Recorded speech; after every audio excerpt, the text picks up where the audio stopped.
get your paycheck, pay all your bills, and look at your bank account at the end of the month and there's almost nothing left, you're not alone. If you lie awake at night panicking that one missed paycheck, one medical bill, one broken car would blow up your entire life, you are not imagining it. If you keep telling yourself, if I just made more money, all of this stress would go away, I'm here to tell you right now, your problem is not how much you make. Let me prove it to you. There's a couple that earns $199,000 a year. That's nearly 3 times the median household income in the US. On paper, they're successful, they're safe, they're living the American dream. But on the 28th of every single month, they have $83 left in their checking account. No layoff, no crisis, no big emergency. Their comfortable life quietly ate every single dollar of their paycheck before the month even started. And today, we're opening up their case file plus 2 more to break down the 3 silent financial traps that are draining your bank account right now, no matter how much you earn. Life really is getting more expensive.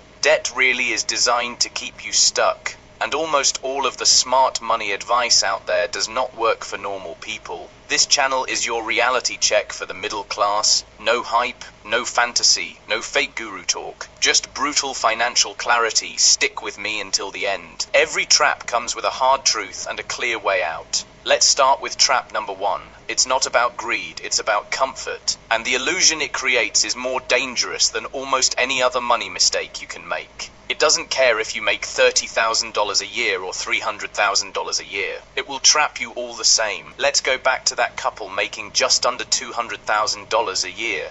On paper, that income looks like safety. It looks like margin. It's supposed to mean we're fine.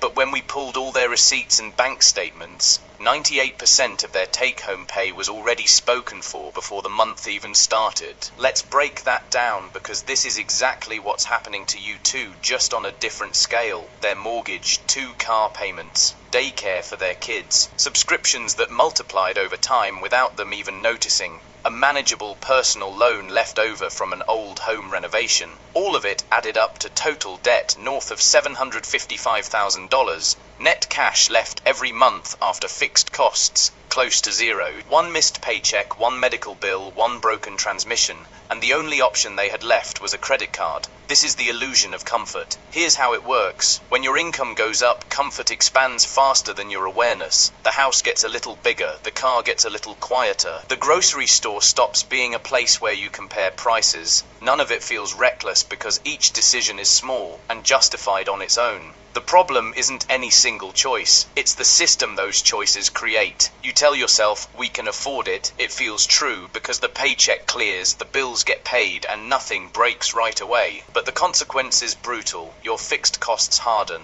They don't flex when life does. The takeaway here is simple. Comfort spending doesn't just cost money. It removes options. And options are what keep financial stress from turning into financial collapse. There's another case file I want to share here. A 29-year-old woman. She works overtime every week, looks disciplined on paper, but still can't get ahead. The leak wasn't in her main bank account. It was hidden. She was paying for an unemployed ex's rent, groceries, substances, online games. Even an $800 collectible she didn't even want, bought just to avoid a fight. All of it was justified as temporary. All of it was kept secret from her current partner. On the surface, her lifestyle looked normal. Underneath, her savings were being siphoned into a dependency she was too uncomfortable to confront. That's comfort too. Emotional comfort, paying to avoid guilt, conflict, or closure. Comfort spending isn't always leather seats and premium cable. Sometimes it's the cost of not setting boundaries, and it compounds the same way quietly, invisibly, until you realize you're working extra hours just to keep the illusion intact. Think of comfort like insulation in a house with a leak. At first it feels warmer and quieter. You stop noticing the drip. But here's the reversal most people miss. Comfort doesn't fail loudly, it fails silently. The moment you stop checking the math because life feels normal, the damage is already spreading. Back to that high-income household. They told themselves the same story you probably tell yourself every day. Once daycare ends, we'll breathe.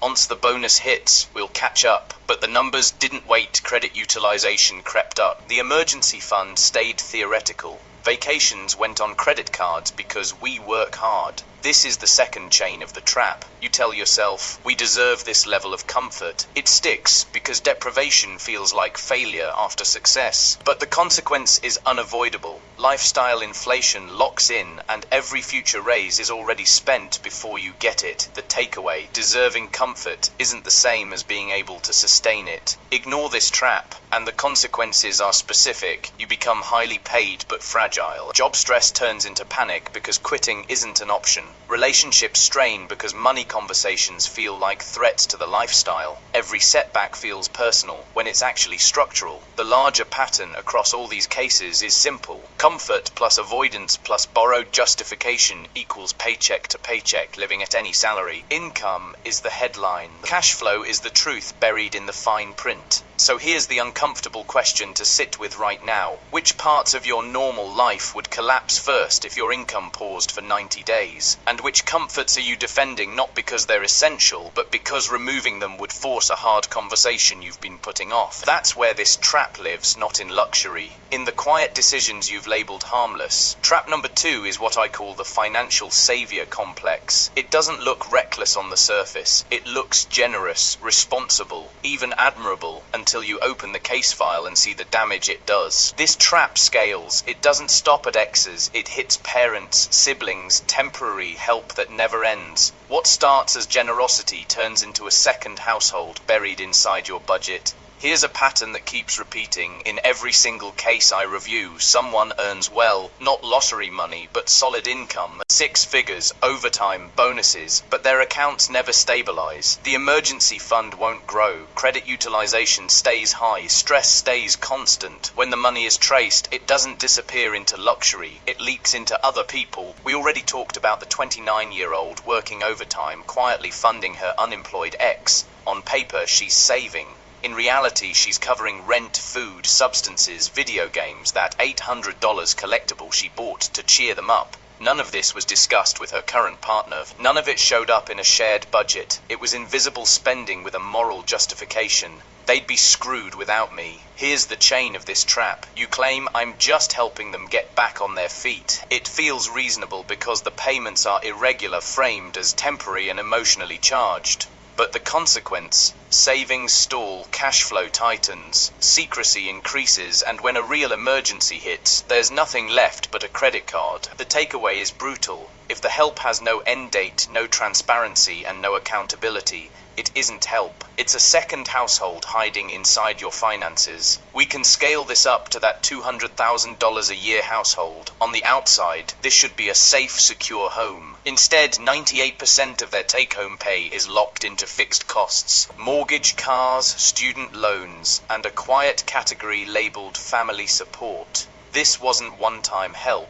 This was monthly obligations. A parent's rent shortfall, a sibling's phone plan, occasional bridge loans that never got repaid. Total debt around $755,000. Any disruption, job loss, medical bill, home repair went straight on a credit card. This is where people get confused. They think income is the shield. It isn't, cash flow is. And the savior complex destroys cash flow because it turns optional generosity into mandatory overhead. Think of it like this. Your finances are a boat. Fixed costs are the cargo you chose. The savior complex is when you start pulling other people out of the water and letting them sit below deck. One person doesn't sink you, but you don't control who gets added next. You don't get to decide when the weight stops increasing. Eventually, the boat doesn't capsize. It just rides lower and lower until every wave feels like a crisis. Here's the collapse pattern. Condensed help becomes expected, expected becomes mandatory, mandatory becomes debt. By the time you notice, quitting your job feels more dangerous than staying trapped. Notice something important. The victim narrative here delays action.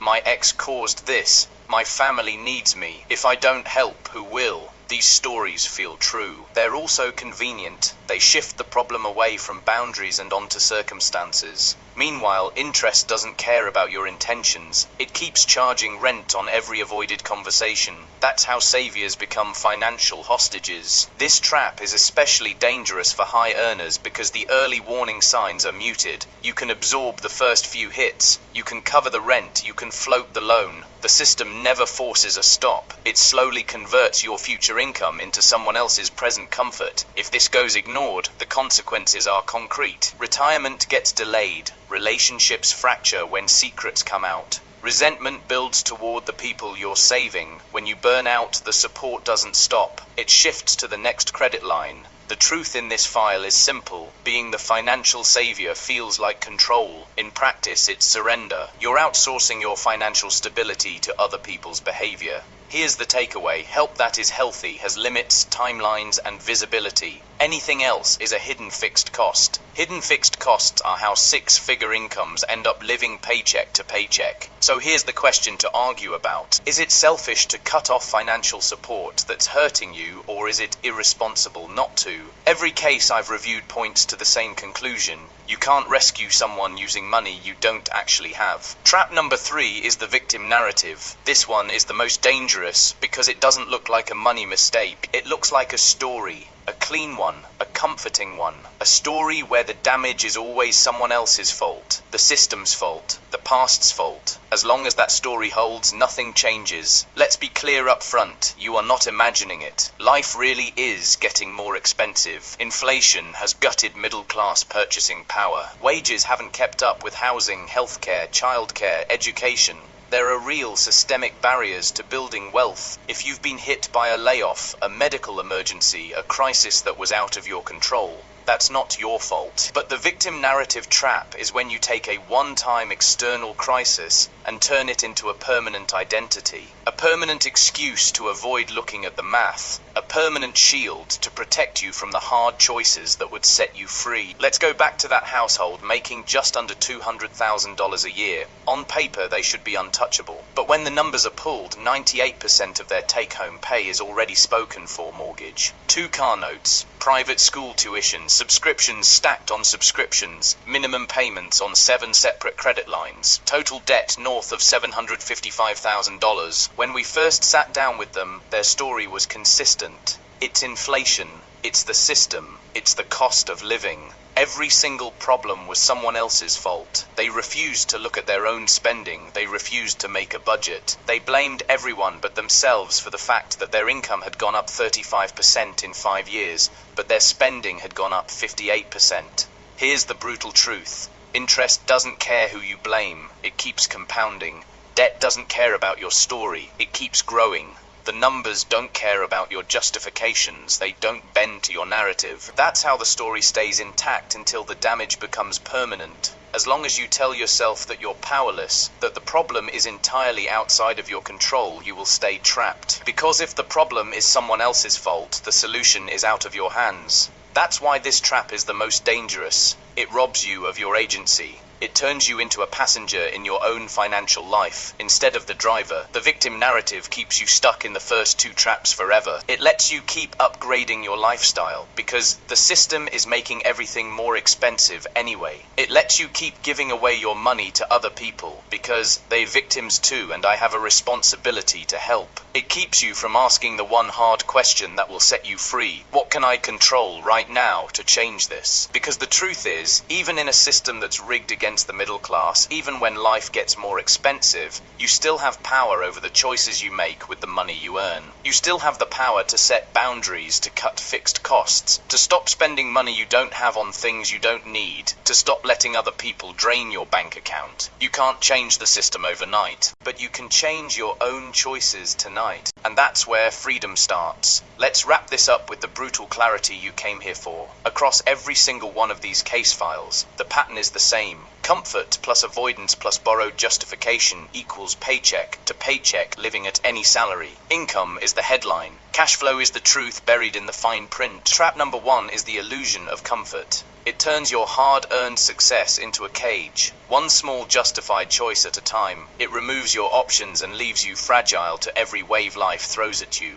Trap number 2 is the financial savior complex. It turns your generosity into a hidden second household and makes you a hostage to other people's choices. It robs you of your future to pay for someone else's present. Trap number 3 is the victim narrative. It robs you of your agency and keeps you trapped in a cycle of blame and inaction, while your debt keeps growing. Now I want to hear from you. Tell me in the comments which comfort expense you once thought was safe until the math proved otherwise. And let's have the hard conversation. Is it selfish to cut off financial support that's hurting your own future? Or is it irresponsible not to? If this video hit home for you, if it made you see a trap you're walking into right now, hit the like button, subscribe to this channel, and ring the notification bell. This channel is all about brutal, unfiltered financial clarity for the middle class. No hype, no fantasy, no fake guru garbage. Just the truth you need to build real, sustainable wealth. Thanks for watching. I'll see you in the comments.